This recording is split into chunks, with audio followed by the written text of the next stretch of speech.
Up next on Hudson Church. Y se fue huyendo ante los problemas.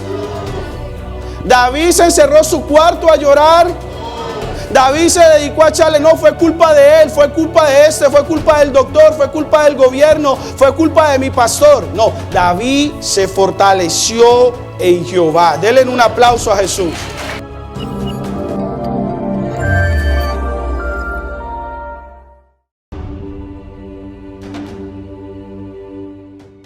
Amén. Gloria a Dios. El título del mensaje.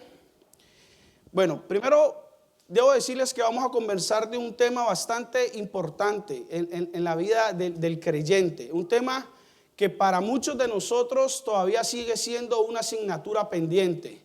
Y no es que de este tema no se está hablando o que de este tema no se está enseñando. Por el contrario, es un tema del que se habla mucho dentro de las iglesias cristianas. Y digo iglesias porque ahora con la tecnología tenemos la oportunidad de ver qué es lo que se está predicando o escuchar lo que se está predicando en diferentes partes del mundo, ¿verdad? En inglés y en español. Ahora podemos ver diferentes mensajes. Y Hudson Church no es la excepción. Nuestros pastores y nuestros ministros hacen mucho énfasis en este tema. Y lo curioso es que cuando se hace mensajes sobre este tema suelen haber muchos aplausos, suelen haber muchos amenes, suelen haber muchos gloria a Dios, muchos aleluya, pero paradójicamente a la hora que tenemos que ponerlos en práctica, a muchos nos tiemblan las piernas.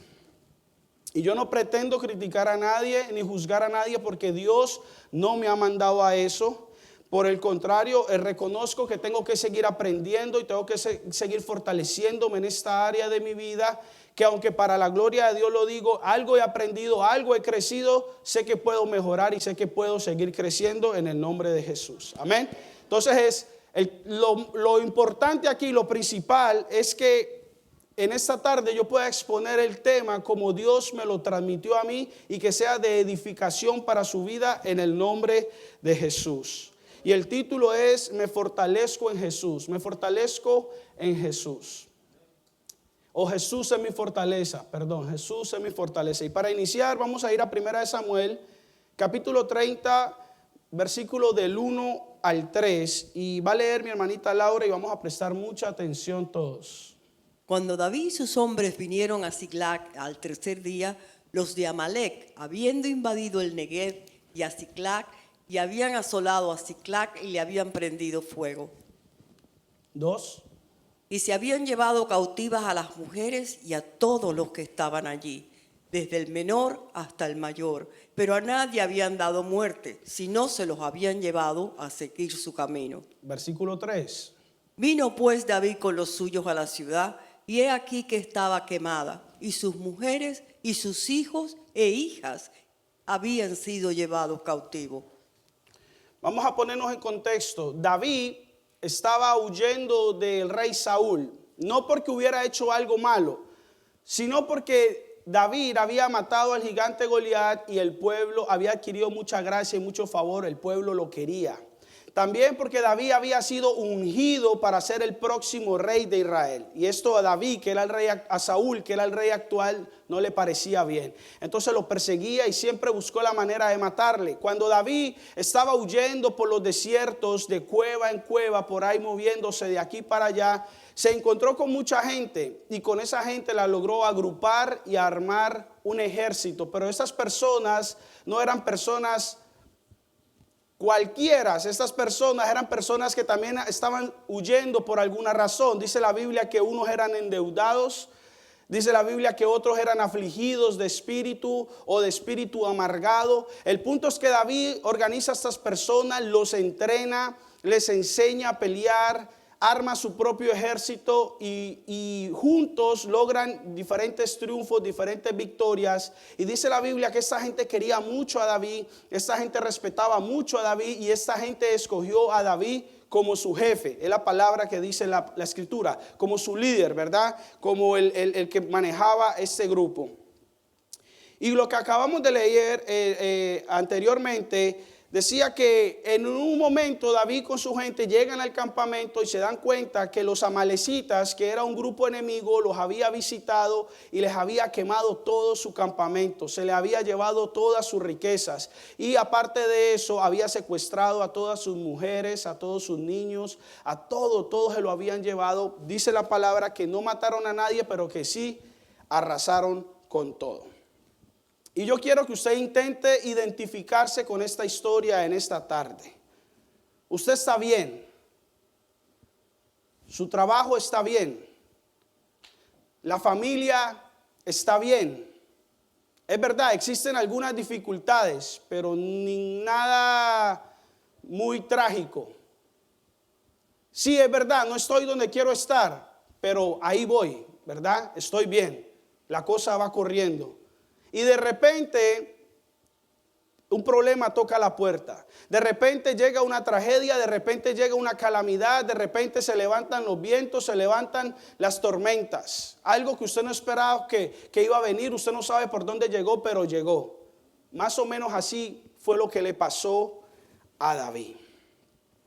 Y si yo hiciera un perfil de David en aquel momento cuando se enfrenta con esa situación, yo podría decir que David era un hombre que había peleado con osos y con leones. David era un hombre que había sido ungido para ser el próximo rey. David era un hombre que había matado a un gigante y le arrancó la cabeza. Y podría seguir diciendo un perfil más amplio sobre David, pero solo quise mencionar algunas cosas para que usted pueda entender que evidentemente David era un hombre que tenía el respaldo de Dios, que David había disfrutado del favor, de la protección, de la misericordia de Dios. Amén.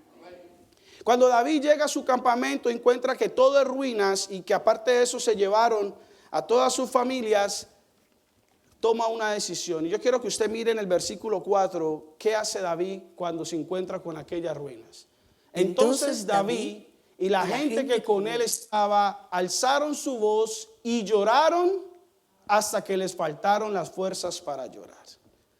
El gran David, el que mataba gigantes, el que se levantaba ante los tropiezos, lloró y gritó hasta quedar sin fuerzas.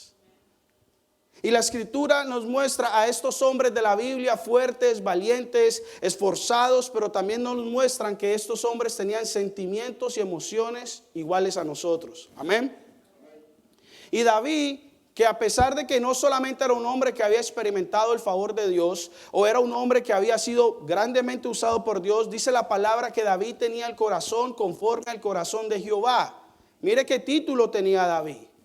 Y a pesar de eso, dice la escritura que lloró y gritó hasta quedar sin fuerzas.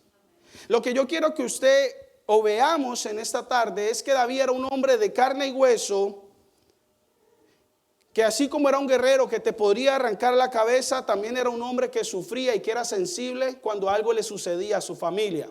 No sé si seguimos aquí. Amén. Ahora, yo pienso que existen situaciones que nos hacen llorar. Yo creo que existen situaciones que nos hacen llorar, porque al igual que David tenemos sentimientos y emociones. Y pienso que hasta cierto punto el llorar es beneficioso, no se me distraiga. Pienso que hasta cierto punto el llorar puede ser beneficioso, porque en momentos el llorar es como un desahogo, ¿verdad? Como una liberación, digamos, entre comillas. Entonces, hasta ese punto está bien. Queremos expresar nuestro dolor, no tenemos palabras y lloramos. Junto con esto tengo que decir que el llorar no resuelve los problemas. También tengo que decir que el llorar no mueve a Dios, ni tampoco lo impresiona. Lo que mueve a Dios o puede impresionar a Dios es la fe de las personas. Ustedes se acuerdan la escritura que hemos leído varias veces sobre el centurión que viene donde Jesús. Recuerde que el centurión no era judío y viene donde Jesús y le dice: maestro, yo te pido que sanes a mi siervo. Y Jesús le dice: sí, yo voy a ir a tu casa. Y él le dice: no vengas a mi casa porque no soy digno. Solo di la palabra y mi siervo sanará. Amén. Recuerdan que eso lo hemos leído varias veces. Bueno, en esa escritura hay una palabra preciosa. Entonces el centurión le dice, solo di la palabra y sanará, porque yo soy un hombre de autoridad y yo le digo a este soldado, ve, y él va. Le digo a este soldado, haz esto, y lo hace. Entonces tú solamente di la palabra que mi siervo sanará. Dice textualmente la Reina Valera que Jesús al oírlo se maravilló. Y a veces leemos esto de corrido, pero estamos hablando que el Rey de Reyes, el Señor de Señores, el que todo lo puede, el que todo lo sabe, el primero y el último, se maravilló. Esto es poderoso, iglesia. ¿Qué fue lo que hizo maravillar a Jesús? La fe del centurión. Al oírlo Jesús se maravilló y dijo, ni aún en Jerusalén he hallado tanta fe. Solo digo que si en un momento determinado hay que llorar por desahogo, por una expresión de dolor, se haga. Lo que está mal es llorar o pasarse la vida llorando. Ahí hay un fallo. Lo que está mal es llorar para causar lástima. Lo que yo digo que está mal es llorar para manipular. Y lo digo porque creo firmemente que el llorar no resuelve problemas. Y ya que me metí en este tema, yo sé que muchos de ustedes que conocen la Biblia me van a decir, ay, pero el maestro dijo en el sermón de la bienaventuranza, bienaventurados los que lloran porque estos serán consolados. Y ya que me metí en esto, pues voy a darle para adelante. Primero que todo, el cristiano, bíblicamente hablando, y mayormente nosotros los del nuevo pacto, tenemos un llamado a la alegría. Nosotros tenemos un llamado al gozo. Nosotros tenemos un llamado a la paz que sobrepasa todo entendimiento. ¿Alguien me puede decir amén? Ese es el punto número 1 que voy a hablar sobre esa escritura. Ahora, lo que yo he podido aprender, lo que yo he podido investigar y las opiniones de otros teólogos, y comentarios bíblicos es que este lloro al que se refiere Jesús en el sermón de la bienaventuranza no es al lloro que se da cuando se pierde una casa o cuando se pierde un carro. No está hablando de este lloro. Este lloro está más relacionado con aquellas personas que lloran porque su familia no quieren aceptar a Jesucristo. Personas que lloran porque las nuevas generaciones se están levantando sin temor a Dios y no quieren saber nada de Jesucristo. Entonces, estas personas porque existen, estas personas existen que lloran, interceden por su familia al punto de que lloran. Entonces, para estas personas no existe el riesgo de que vayan a perder el gozo que tenemos en Cristo. Para estas personas no existe el riesgo de que vayan a caer en una depresión. No, para estas personas existe la promesa que para ellos hay consolación. Amén. Entonces ahí creo que aclaré un poquito el punto de bienaventurados los que lloran, porque ellos serán consolados. Ahora yo pregunto, ¿los llorones me siguen queriendo? Entonces continúo con la historia. David no solamente tenía un dolor profundo que lo hizo llorar porque se le habían llevado sus esposas, tenía 2 y se le llevaron las 2. Y las esposas de todo su ejército, sino que también David tenía angustia porque ahora su propia gente, su propio ejército, toda esa gente que él había sacado de las cuevas que estaban por ahí huyendo, toda esa gente estaba queriendo apedrar a David y lo querían matar. Y yo sé, como le pedí al principio, que trate de identificarse con esta historia. Si no le ha pasado, usted conoce a alguien que cuando las cosas van bien, tú eres mi hermano. Cuando todo está saliendo bien, cuenta conmigo en las buenas y en las malas. Cuando la cosa se está moviendo para arriba, tú eres mi hermano del alma, realmente mi amigo.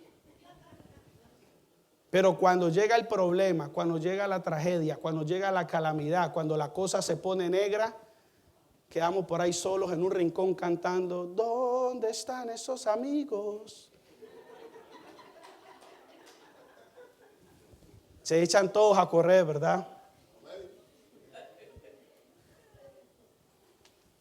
Trata de ponerse los zapatos de David. Llegó el problema. Llegó el bill que hay que pagar.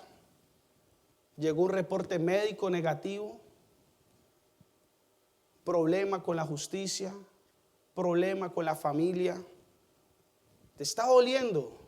Y no solamente te está doliendo, sino que tu propia gente te está dando la espalda. La gente que dijo, yo estoy contigo en las buenas y en las malas, ya no te contesta el teléfono.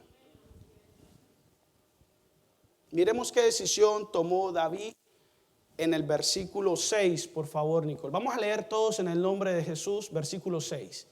Y David se angustió mucho porque el pueblo hablaba de apedrearlo, desagradecidos. Pues todo el pueblo estaba en amargura de alma, cada uno por sus propios hijos y sus propias hijas. Mas David se fortaleció. En Jehová. ¿David qué? Se fortaleció. David se fue huyendo ante los problemas. David se encerró en su cuarto a llorar. David se dedicó a echarle, no fue culpa de él, fue culpa de este, fue culpa del doctor, fue culpa del gobierno, fue culpa de mi pastor. No, David se fortaleció en Jehová. Denle un aplauso a Jesús.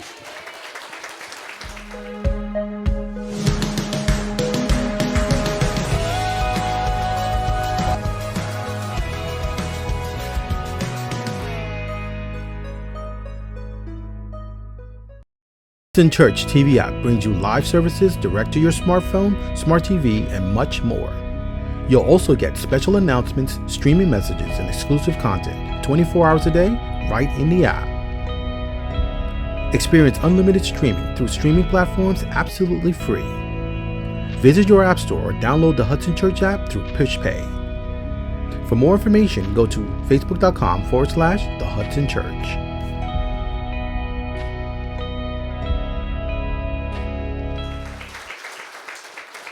Por eso es que al inicio del mensaje dije que para muchos de nosotros, me incluí, esto es una asignatura pendiente.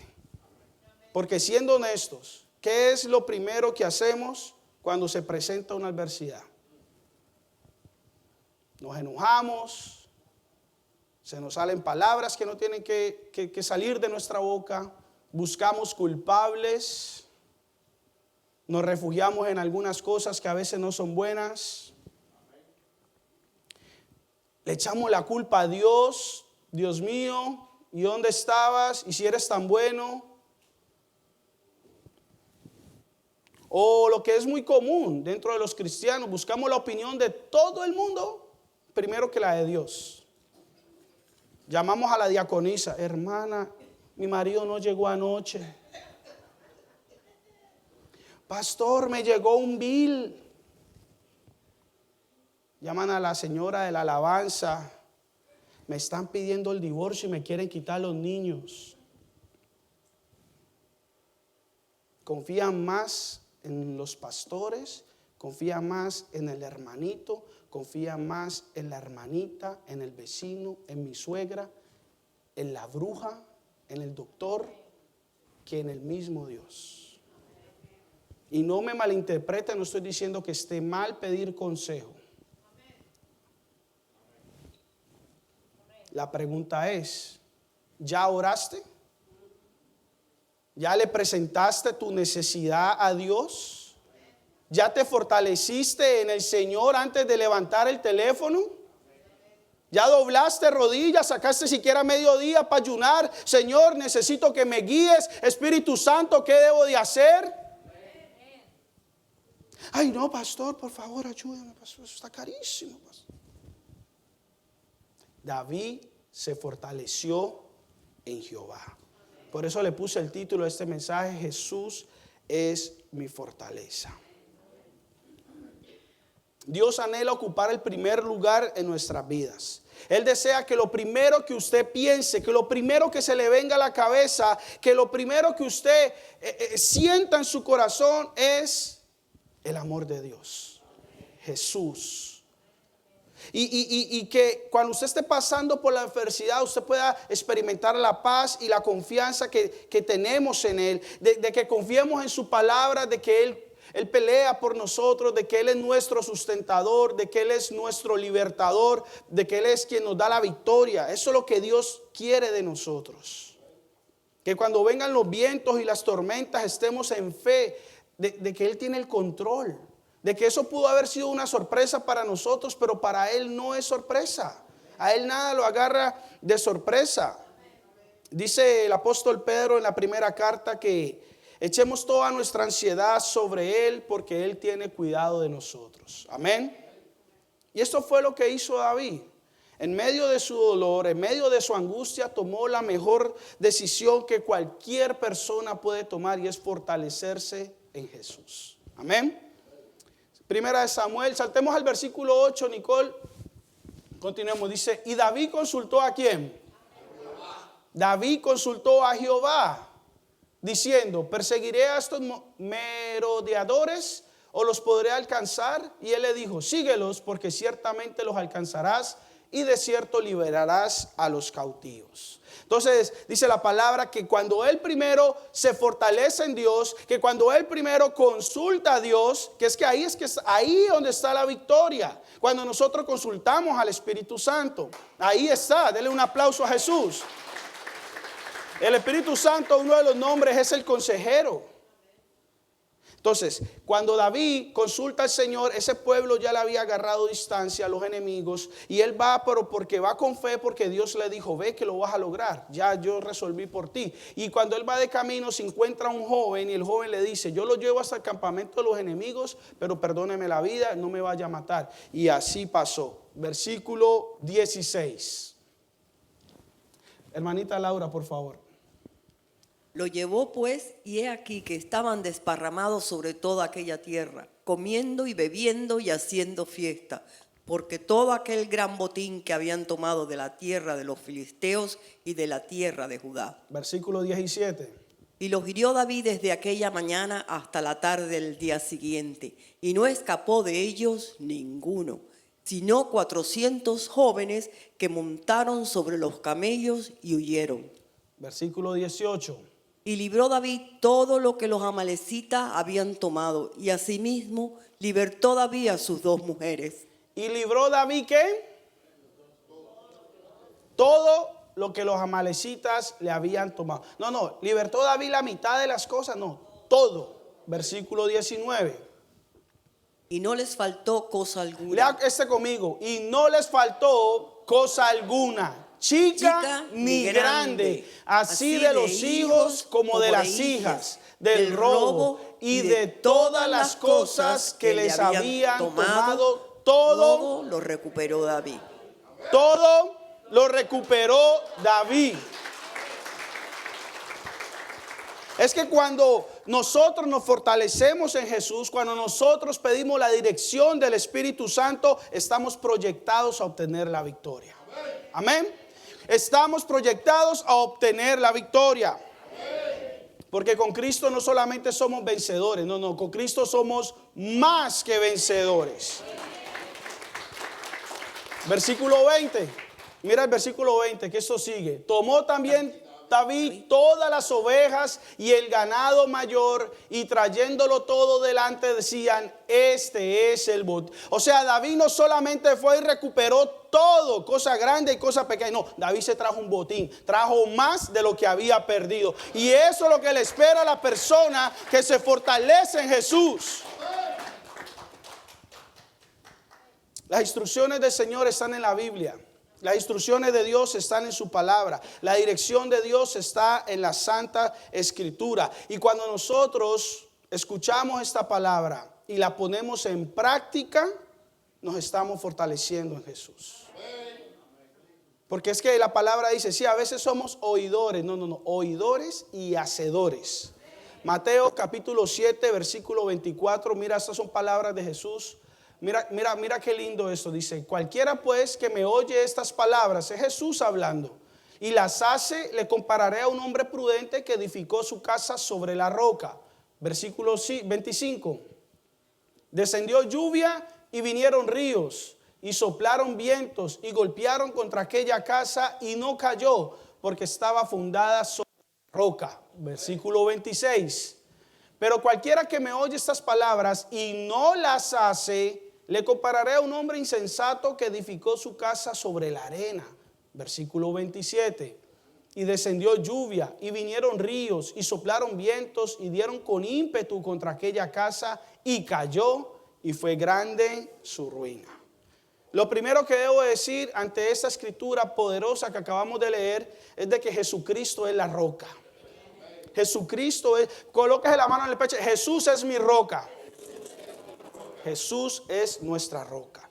Lo segundo que yo quiero que usted note es que si ustedes leyeron junto conmigo, ambas casas fueron golpeadas por los vientos, por los ríos y por las lluvias. ¿Notaron que fueron las dos casas visitadas por los vientos, los ríos y las lluvias? Y en este punto es muy importante que tengamos claridad. Es importante que tengamos claridad en este punto. Qué bonito fuera que yo viniera aquí y le dijera, hermanos, hagan esto, hermanos, hagan aquello, y hagamos así, hagamos asá, y nunca van a haber vientos, nunca van a haber ríos, y nunca van a haber lluvias en su casa. Pero si yo lo hiciera, les estaría mintiendo. Por eso Jesús nos muestra aquí claramente. Ahora, lo que yo sí les puedo asegurar es que la persona que se fortalece en Jesús, por más que soplen los vientos, por más que peguen los ríos, por más que caiga lluvia, no se va a caer, se va a mantener en pie, porque está parado sobre la roca. Gloria a Dios.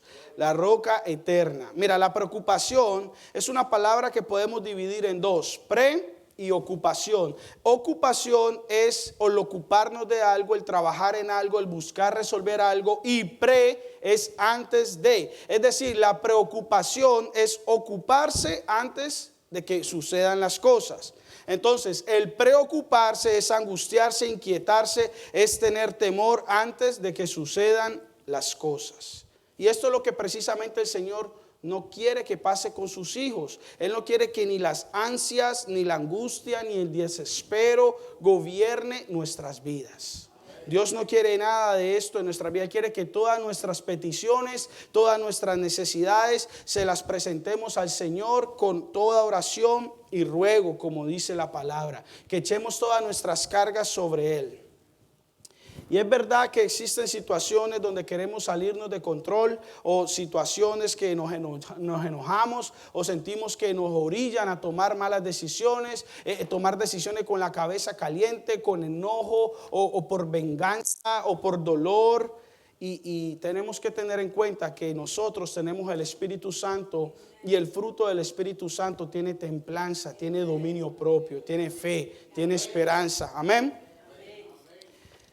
Vamos a terminar con Salmos capítulo 121 para que usted se vaya pompeadito, fortaleciéndose en Jesús. Salmos 121, mira lo que dice el salmista: alzaré mis ojos a los montes, ¿de dónde vendrá mi socorro? Versículo 2. Mi socorro viene de Jehová, que hizo los cielos y la tierra. Sería importante que usted leyera esto conmigo. Mi socorro viene de Jehová, que hizo los cielos y la tierra. Mi socorro no viene del gobierno. Mi socorro no viene del abogado. Mi socorro no viene del pastor. Mi socorro viene de Jehová. Mi socorro no viene de mi papá. Mi socorro no viene del banco. Mi socorro viene de Jehová, que hizo los cielos y la tierra. Versículo 3. No dará tu pie al resbaladero, ni se dormirá el que te guarda. Versículo 4. He aquí, no se adormecerá ni dormirá el que guarda a Israel. Mira qué promesa más linda. El Señor te está diciendo que te guarda todo el tiempo, 24/7. Cuando usted duerme, el Señor todavía le guarda. Versículo 5. Jehová es tu guardador. Jehová es tu sombra a tu mano derecha. Versículo 6. El sol no te fatigará de día, ni la luna de noche. Versículo 7. Jehová te guardará. Él guardará tu alma. Y versículo 8. Jehová guardará tu salida y tu entrada, desde ahora y para siempre. ¿Cuánto le dan un aplauso a Jesús?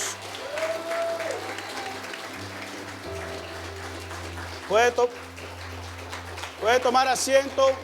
Tengo una invitación. Toda la gloria y la honra para Jesús.